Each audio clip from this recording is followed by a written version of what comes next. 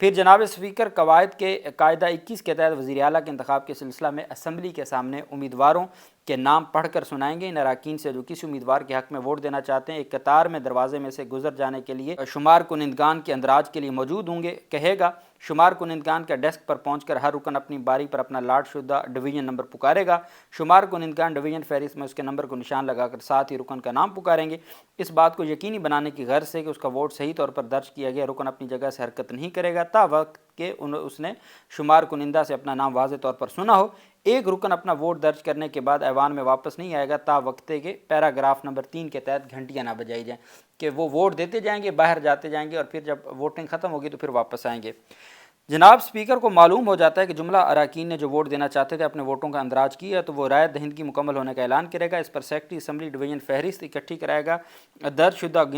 ووٹوں کی گنتی مکمل ہوگی اور اس کا نتیجہ اسپیکر کو پیش کیا جائے گا۔ اسپیکر پھر اراکین کو ایوان میں واپس بلائے گا، 2 منٹ تک گھنٹیاں بجانے کی ہدایت دے گا۔ گھنٹیاں بجنا بند ہونے کے بعد اسپیکر رائے دہندگی کے نتیجے کا اسمبلی کے سامنے منتخب وزیر اعلیٰ کا اعلان کرے گا۔ وزیر اعلیٰ منتخب ہونے کے لیے اراکین اسمبلی کی درکار اکثریت، اگر مقابلے میں صرف ایک امیدوار ہو اور وہ اسمبلی کے کل ارکان کی اکثریت کے ووٹ حاصل کر لیتا ہے تو اسپیکر صاحب اس کے بعد بطور وزیر اعلیٰ منتخب ہونے کا اعلان کریں گے، لیکن اگر اس صورت میں مطلوبہ اکثریت حاصل نہیں کرتا تو انتخاب کے لیے جملہ کارروائی بشمول نامزدگی امیدوار دوبارہ ہوگی، آئین کے آرٹیکل 103 شق نمبر 4 کے تحت، کہ اگر وہ اکثریت جو ان کو چاہیے وہ حاصل نہیں کر سکتے تو پھر دوبارہ الیکشن ہوگا۔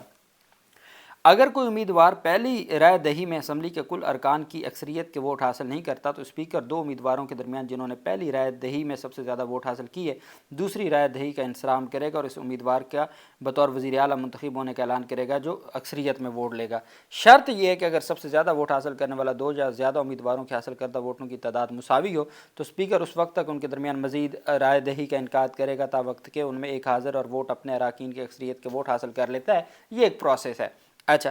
اب دلچسپ بات یہ ہے کہ پاکستان تحریک انصاف کی یہ کوشش ہے، پاکستان تحریک انصاف بھرپور کوشش ہے، صرف کوشش بھی نہیں، پاکستان تحریک انصاف کی بھرپور کوشش ہے کہ وہ ہر صورت جو ہے وہ اپنے لوگوں کو بلا مقابلہ، اپنے وزیر اعلیٰ کو بلا مقابلہ منتخب کروائے، اور اس وجہ سے پاکستان تحریک انصاف اس کے اوپر کام کر رہی ہے۔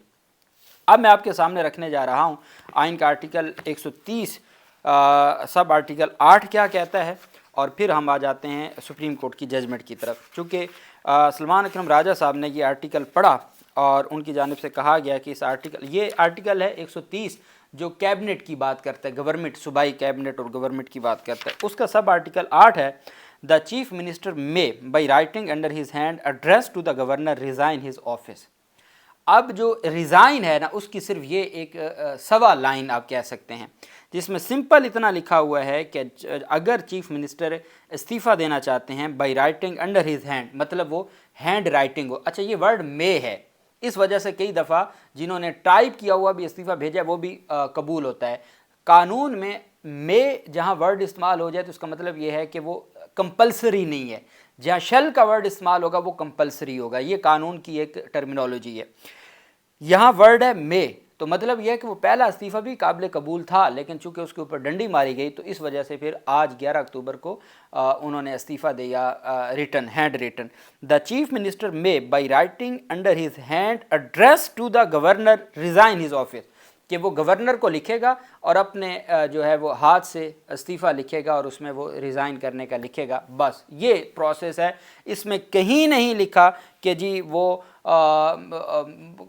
گورنر اس کو منظور کرے گا، ریجیکٹ کرے گا، جانچ پڑتال کرے گا، نہیں، کوئی سرے سے اس آئین کے آرٹیکل 130(8) صرف ایک آرٹیکل ہے جو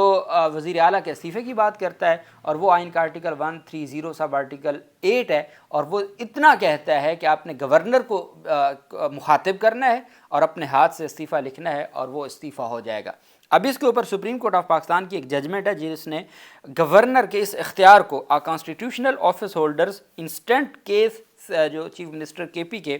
resignation takes effect the moment it's tendered, کہ اس وقت کوئی بھی آئینی عہدہ جس وقت آپ نے استعفیٰ لکھ دیا ہے وہ اس وقت سے عمل ہو گیا، وہ مؤثر ہو گیا۔ Constitutional office holders resignation takes effect the moment it's tendered, بس جب اس نے لکھ دیا تو وہ استعفیٰ ہو گیا۔ نو اپروول اور ایکسیپٹنس ریکوائرڈ بائی گورنر، کوئی اس کی اپروول یا ایکسیپٹنس کی ضرورت ہی نہیں ہے۔ یہ سپریم کورٹ آف پاکستان نے یہ پرنسپل سیٹ کیا، PLD 2007 سپریم کورٹ صفحہ نمبر ہے 52۔ یہ سلمان اکرم راجہ صاحب نے اور پاکستان تحریک انصاف کے وکلاء نے یہ ججمنٹ بھی پیش کر دی کہ supreme court PLD 2007 supreme court page 52 وہ یہ کہتی ہے کہ جب بھی کسی بھی آئینی عہدیدار نے استعفیٰ لکھا ہے تو اس کے لکھتے ہی وہ ہو گیا، مؤثر ہو گیا، اور اس کے لیے کوئی ضرورت نہیں ہے کہ اس کو منظور کرے گورنر یا اس کو ایکسیپٹ کرے یا اپروو کرے، اس کی کوئی ضرورت ہی نہیں ہے، گنجائش ہی نہیں ہے۔ اس لیے پاکستان تحریک انصاف نے، چونکہ آج 2:30 بجے استعفیٰ پہنچ گیا تھا، پاکستان تحریک انصاف نے 48 گھنٹے کا جو پروسیس ہوتا ہے وہ انہوں نے شیڈول میں رکھ دیا ہے۔ 2:30 بجے والا منگل 13 اکتوبر کو، سوموار 13 اکتوبر کو 3 بجے وزیر اعلیٰ کا انتخاب ہو جائے گا۔ یہ اب تک کی صورتحال ہے۔ افغانستان بارڈر کے اوپر بھی پریشانی کے مسائل کو سامنے آ رہے ہیں، تو اللہ پاک پاکستان کی حفاظت کرے، اور دیکھنا یہ ہے کہ اب نظام اس 1.5 دن میں کیا کرتا ہے۔ ابھی چونکہ 36 گھنٹے رہ گئے ہیں، اب نظام کیا کرتا ہے وہ بھی اہم ہوگا۔ اللہ پاک پاکستان کا حامی و ناصر ہو۔ بہت شکریہ۔ اللہ حافظ۔ پاکستان زندہ باد۔